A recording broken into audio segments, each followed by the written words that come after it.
I definitely don't claim to be a professional, but if you don't know what you're doing, don't try this at home. What's up, everybody? On today's episode of Random Projects with Danger, we're going to be making a tabletop bandsaw. I have this handheld bandsaw that I got at a yard sale for a pretty decent price.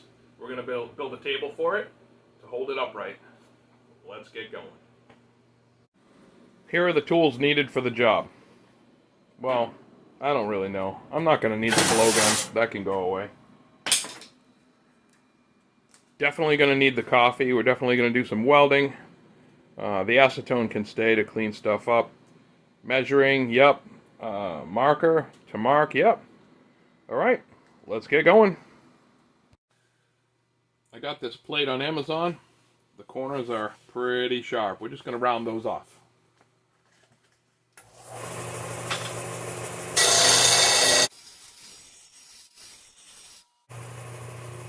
That's it, just a small little radius.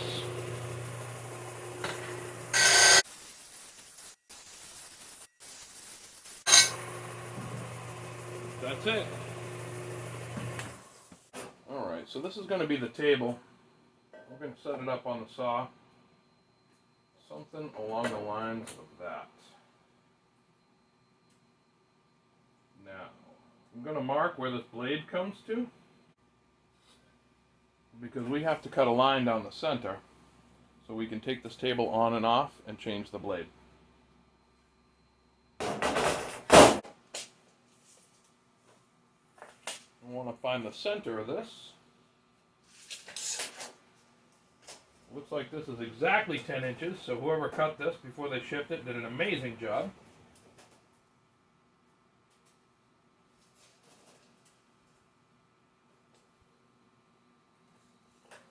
And it looks like we're coming out 4 3/4 inches.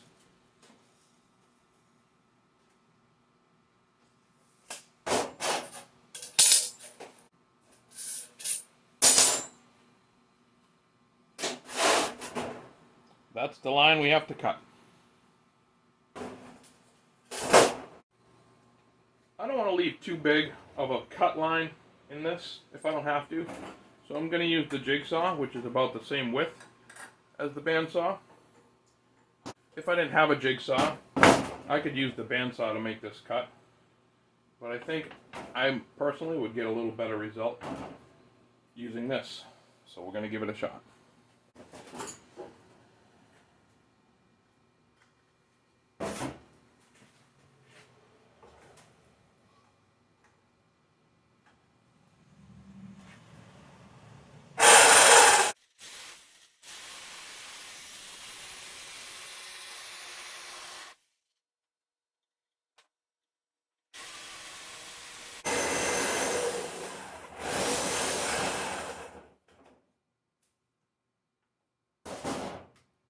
Alright, I didn't like that.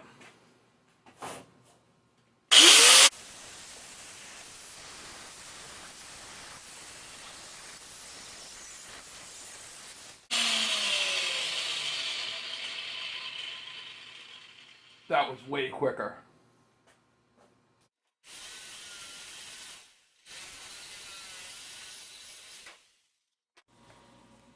I just took the jigsaw and I V'd out the hole a little bit where the blade's gonna run. Just in case when you're cutting metal, you're twisting and turning it. I don't want the blade to bind up, so I just made it just a little bit wider at the end.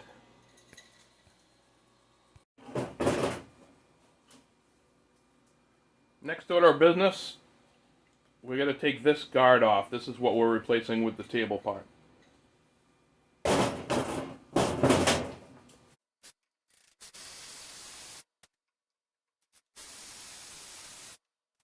Okay, the longer one goes in the back. I have to remember that.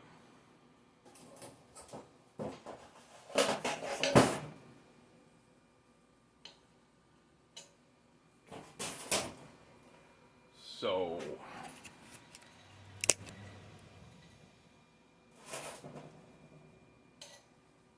this is where the blade rides, that little slot right there. So if we line that up, flip it over, line it up where the blade's going to ride.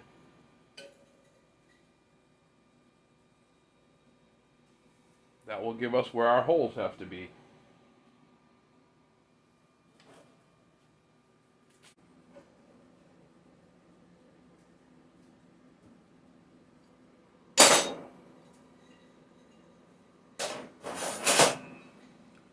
Got to find the center of those holes and drill them out for the bolts. I like to use the old eyeball 5000 to find the center of those Sharpie marks in order to drill the holes. I'm usually pretty close. I mean, it's obviously not an exact science, but I also like to use an automatic center punch. You don't need an automatic center punch, but this one's a Starrett, and it's very good quality, and I like it. I've had the ones from Harbor Freight, the ones from the cheap stores. They work okay. But they fail just when I'm trying to press down. They fail, and it aggravates the crap out of me. So I broke down and bought the Starrett one. I forget how much it was on Amazon, but best decision I ever made. This thing has not failed me once. I tend to want to get stuff done in a hurry, and when that center punch is failing, it's just frustrating. So you probably can't see the holes there.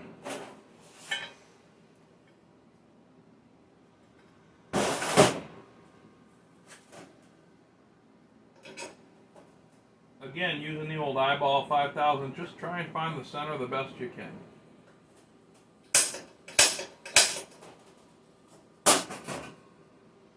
If you can see that, it's pretty close to the center.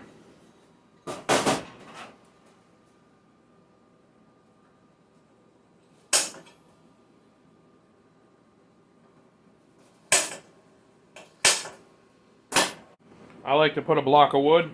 As you can see, this has been used many, many times. That way I don't dull the drill bit when I go to drill.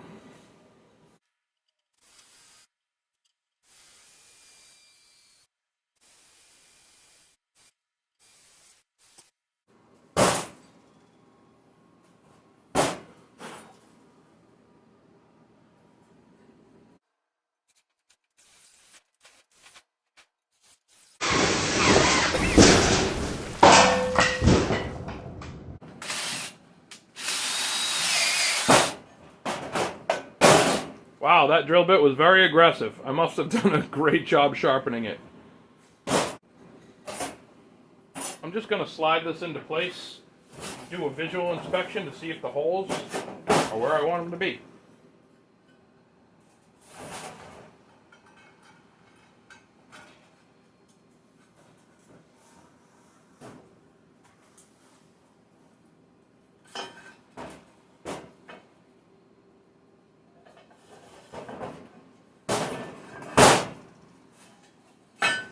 Easier said than done. Although there's a little more tension on the blade than I'd like, so we may have to do a little more relief cutting in there where the blade sits. But the holes are lining up, and that's a good thing.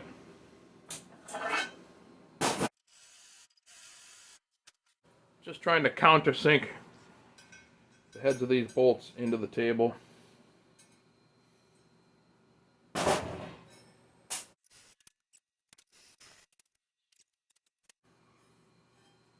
Can you see? Yeah. So all I did to do that, once I drilled the holes, was I found a drill bit roughly the same size as the head.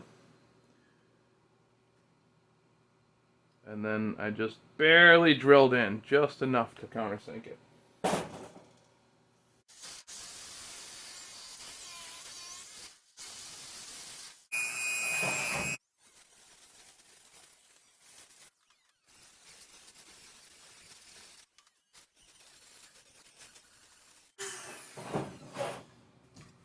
If you don't have a Dremel, get one.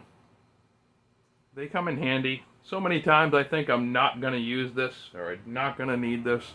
I always end up using it in the end.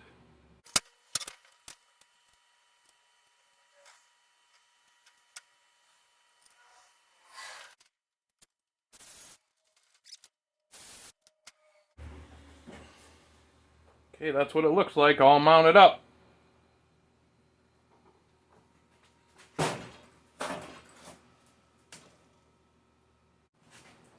Now we have to build some legs for the table. I don't want this to sit, the base of this to sit directly on the table. So I found this piece of foam rubber weather stripping gasket.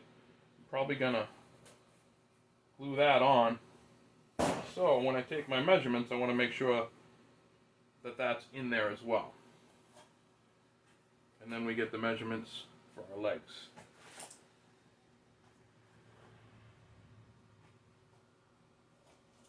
This is a bit tricky, since I kind of have to hold it as steady as possible till we get an equal length all around.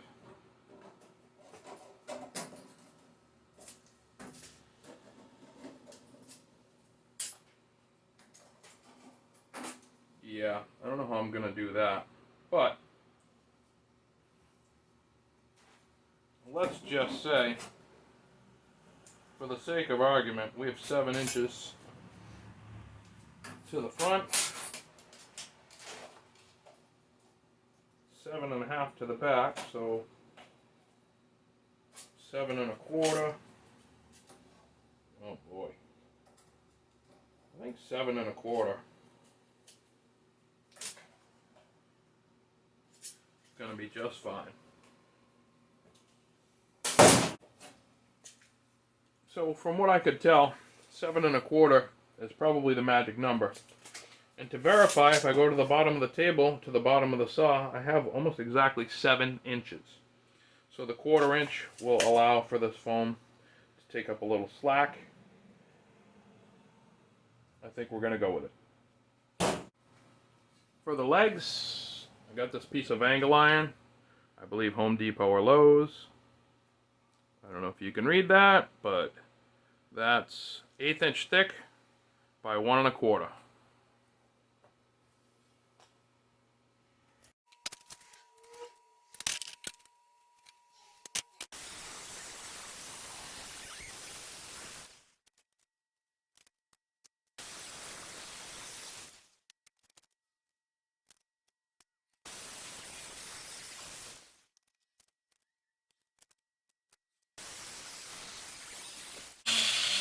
Done.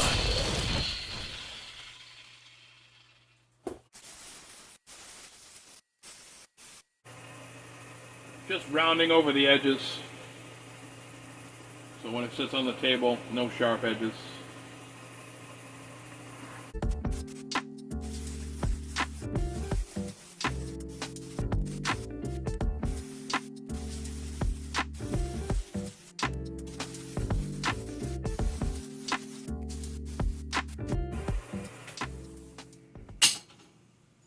I've marked the plate where the saw interferes.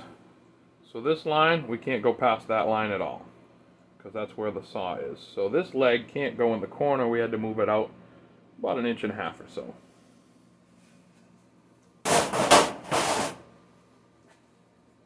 Just going to take the flap disc and clean up the surfaces so we can weld.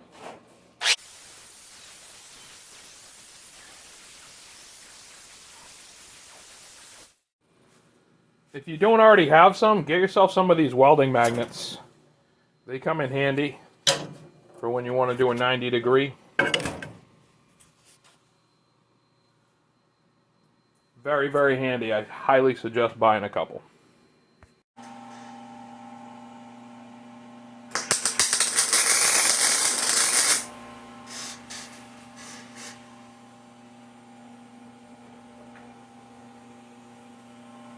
It helps if you turn the welding gas on.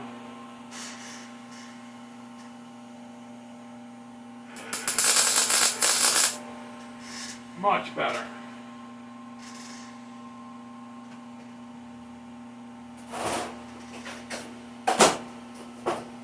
I like to double check with my square.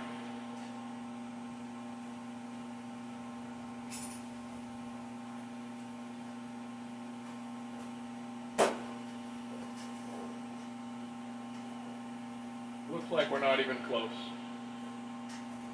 Maybe these aren't exactly the best for 90s, but it definitely held it in place so I could tack it.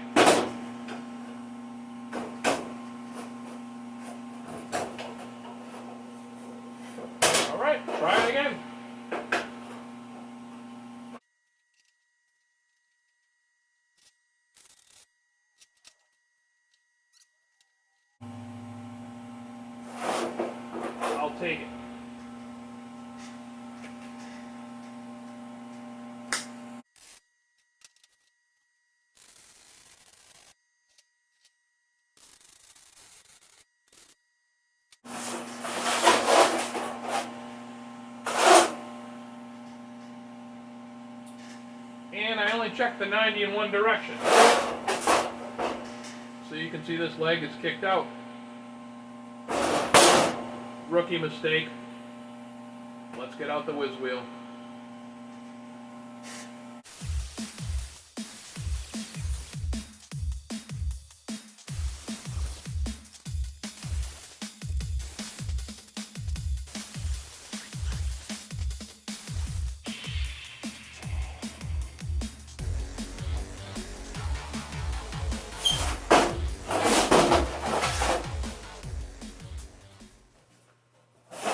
Well, at least I know one thing, my weld would have held just fine, because it doesn't want to move now.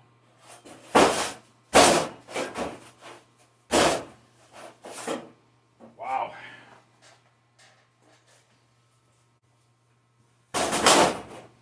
Okay, try this again.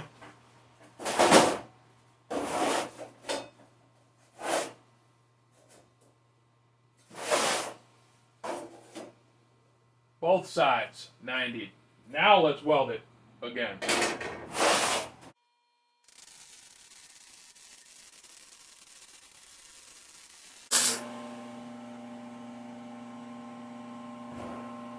That's what I love about metal. If you made that mistake in wood, you'd probably have to start and cut another piece and start all over again. But if you cut metal too short, you can always weld it back together.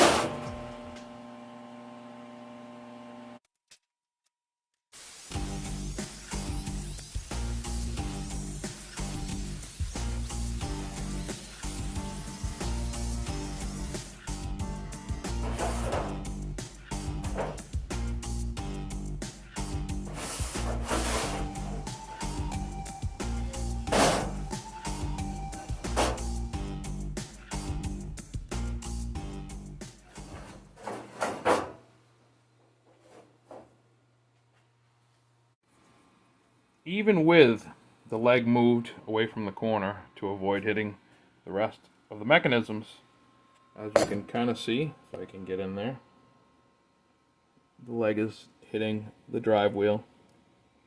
So we're going to have to grind some of that out. So I got my marker here. I'm going to mark where I need to relief cut, and then we're going to get going. There's my mark. I'm going to get in there with the grinding wheel or the flap disc. We'll see which one works better. Take some material out.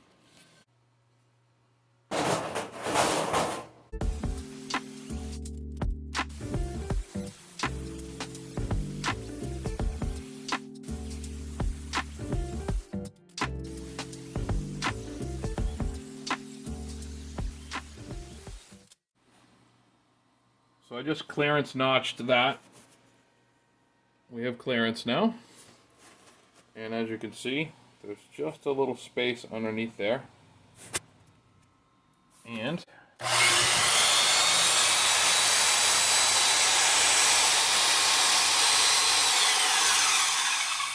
we now have a table bandsaw.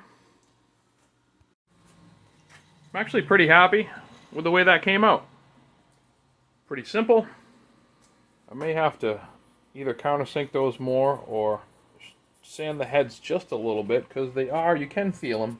They're fairly close.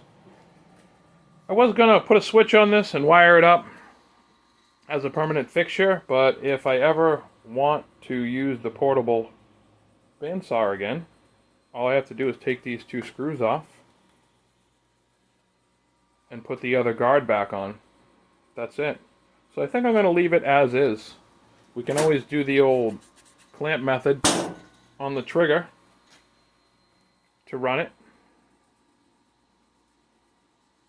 Overall, I'm happy with the build. We'll give it a coat of flat black just to keep the rust from creeping in.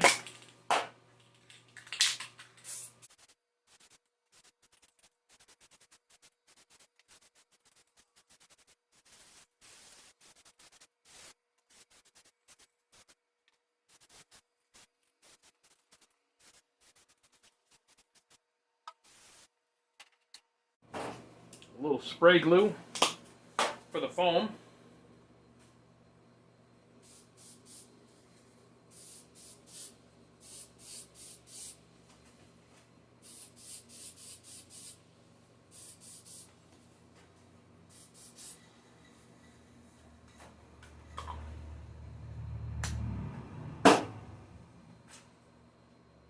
Let that tack up for a minute.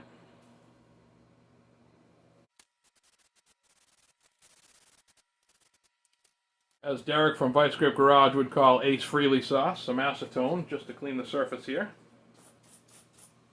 Love this Sure Shot sprayer, by the way.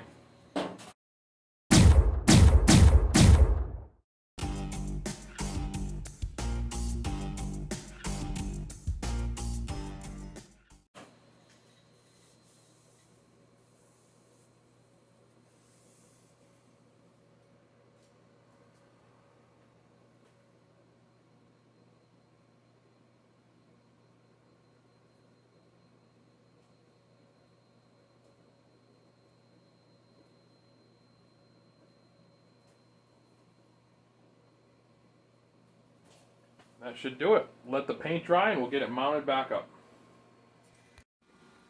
Well, there it is. Paint's dry. It's all mounted up. These are now flush. And we're good to go.